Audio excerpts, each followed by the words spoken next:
मैं ही हूं वह जो अहंकारी को दर्प से मुक्त करता है और विनम्र को आत्मज्ञान से पूजित करता है।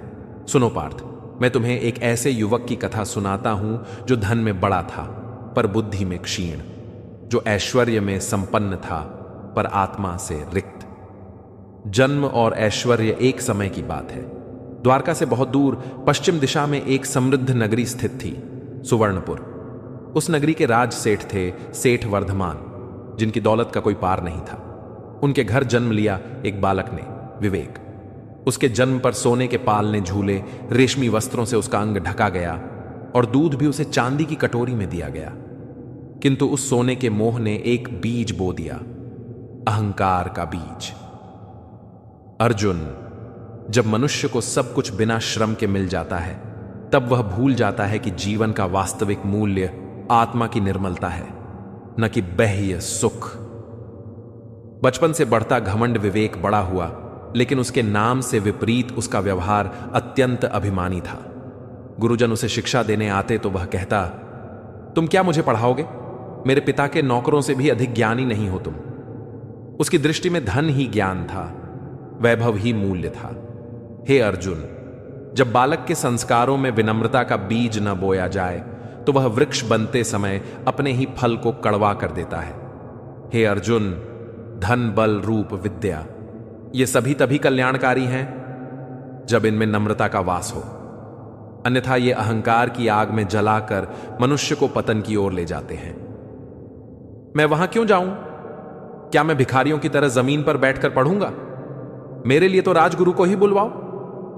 सेठ वर्धमान ने उसकी बात मान ली। राजगुरु को बुलाया गया। गुरु ने वेद, नीति और धर्म का पाठ आरंभ किया, पर विवेक हर दिन उनका मजाक उड़ाता। हे अर्जुन, वह बालक जो अपने गुरु का सम्मान नहीं करता, वह ज्ञान का पात्र नहीं होता, चाहे उसके पास स्वर्ण से सजी श्लोक पुस्तकें क्यों ना हो। राजगुरु ने कहा, सेठ जी, यह बालक नहीं, अभिमान का जीवंत स्वरूप है, इसे मैं नहीं पढ़ा सकता। और वे चले गए। अब विवेक की शिक्षा बंद हो गई। वह बस धन दौलत और वैभव में मस्त रहने लगा। ऐश्वर्य और अहंकार। 17 वर्ष की आयु तक पहुंचते पहुंचते विवेक के पास घोड़े, रथ, अंगरक्षक, सेवक सब कुछ था। एक दिन नगर में उसने घोषणा करवाई, जो भी युवक मुझसे बुद्धि, बल और वैभव में श्रेष्ठ होगा, वही मेरी मित्रता का पात्र होगा। अन्य सब मेरे चरणों में बैठे। हे पार्थ, जो स्वयं को दूसरों से ऊंचा मानने लगे, वह कभी सच्ची मित्रता का अनुभव नहीं कर सकता। नगर के युवकों ने उस दिन विवेक से दूर रहना शुरू कर दिया। धीरे धीरे उसका घेरा केवल चापलूसों से भर गया, जो उसके धन के लोभ से पास थे। एक संत का आगमन। एक दिन सुवर्णपुर में एक संत आए। नाम था संत अवधूत। उनके मुख पर तेज था, वाणी में मधुरता और जीवन में वैराग्य। नगर के राजा से लेकर भिखारी तक उनके चरणों में जा बैठे। लेकिन विवेक ने कहा, एक फकीर से मिलने क्यों जाऊं? मैंने तो खुद को ही भगवान मान लिया है। हे अर्जुन, जब अहंकारी स्वयं को ही ईश्वर मानने लगे, तब वह ईश्वर को भी अपमानित करता है। राजा ने संत अवधूत से निवेदन किया, हे महात्मा, क्या आप उस अभिमानी युवक से मिलेंगे जो अपने धन को ही धर्म समझता है? संत ने मुस्कुराकर कहा, जिसके हृदय में अभी भी जीवन है, उसके अंतःकरण में परिवर्तन संभव है। मैं मिलूंगा उस आत्मा से। पार्थ, जब मनुष्य स्वयं को सर्वोच्च समझने लगता है, तब मैं उसके पास किसी आर्षे, संत या दीन के रूप में आता हूं। मेरा कार्य उसे दर्प से मुक्त करना होता है, ताकि उसकी आत्मा फिर से शुद्ध हो सके। संत अवधूत का आगमन। विवेक के भवन में राजा के आमंत्रण पर संत अवधूत सेठ वर्धमान के भवन में पहुंचे। स्वागत भव्य था।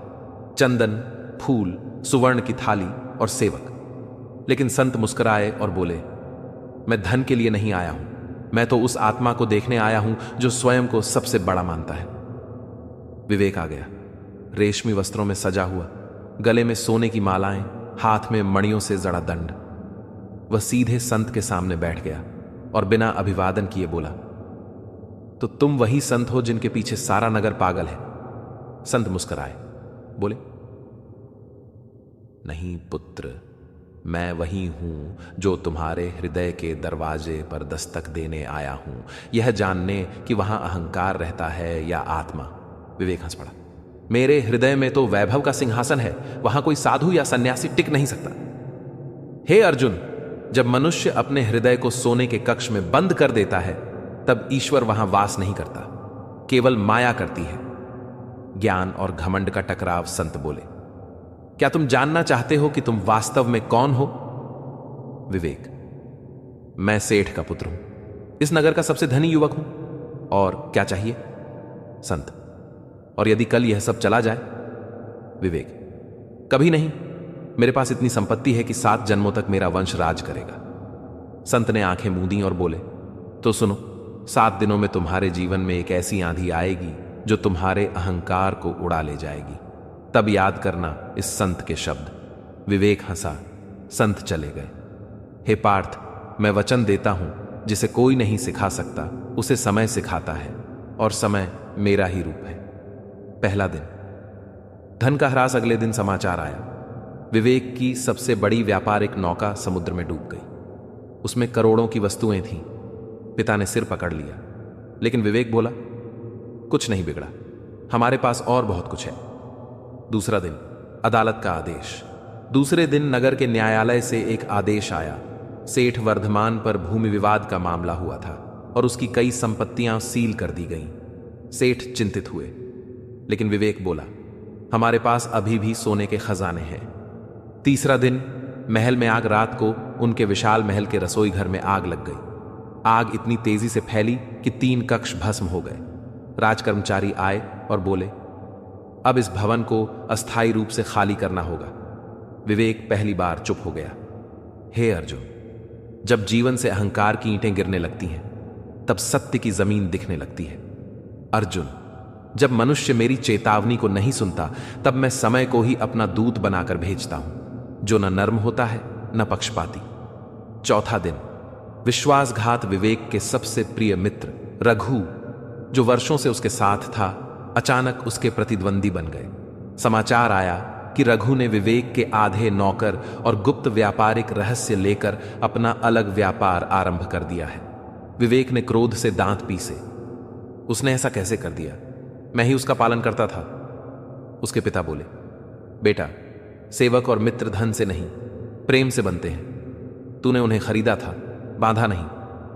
हे पार्थ, जो संबंध ममता से नहीं माया से बनते हैं, वे अवसर बदलते ही छूट जाते हैं, जैसे धूल हवा में उड़ जाती है।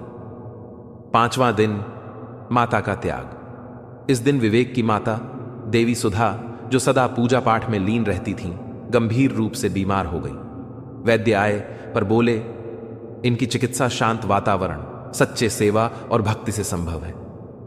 विवेक ने नौकर भेजे, धन खर्च किया, लेकिन मां की तबीयत और बिगड़ती गई। एक दिन मां ने धीरे से कहा, बेटा, तूने सबको जीतने का प्रयत्न किया, पर कभी मुझे प्रेम नहीं दिया। यह सुन विवेक स्तब्ध रह गया। वह तो सदा सोचा करता था कि मां भी उसकी संपत्ति की दीवानी है। हे अर्जुन, जो मां को भी वैभव से तौलने लगे, वह संसार के सारे रत्न लेकर भी कंगाल ही कहलाता है। आत्म परिवर्तन की पहली किरण संत अवधूत ने विवेक को अपने पास आश्रम में रख लिया। न रेशमी वस्त्र, न सुवर्ण के बर्तन, न सेवक, केवल 2 जोड़ी वस्त्र, एक झोला और एक मिट्टी का पात्र। पहले दिन ही संत ने कहा, आज से तू अपने भोजन के लिए स्वयं अन्न उगाएगा। विवेक ने कांपते हाथों से हल पकड़ा, मिट्टी को छुआ और पहली बार जीवन में पसीना बहाया। हे अर्जुन, जो मिट्टी को अपवित्र समझता है, वह जीवन को कभी नहीं समझ पाता, पर जो मिट्टी में झुकता है, वही ब्रह्म से उठता है। जीवन की सादगी अब विवेक के दिन इस प्रकार बीतने लगे। प्रातःकाल गंगा स्नान, सूर्य को अर्घ्य, संतों की सेवा, भोजन स्वयं बनाना, रात्रि को ध्यान और जप। धीरे धीरे उसके मन का ताप शांत होने लगा। चेहरे पर पहले जो गर्व की लकीरें थीं, अब वहां विनम्रता की रेखाएं थीं। एक दिन संत ने पूछा, अब तू कैसा अनुभव करता है? विवेक ने कहा, पहले मैं सोचता था कि मैं स्वामी हूं, अब मुझे लगता है कि मैं केवल एक सेवक हूं, आपका, प्रभु का और संसार का। हे पार्थ, यह भाव जब स्थिर हो जाता है तब वही जीव मुक्त कहा जाता है। न वह बंधता है न बांधता है। सेवा का संकल्प एक दिन संत ने कहा, अब तुझे नगर में जाकर सेवा करनी है, परंतु बिना अपने नाम या अतीत को बताए। क्या तू तैयार है? विवेक ने विनम्रता से सिर झुका लिया।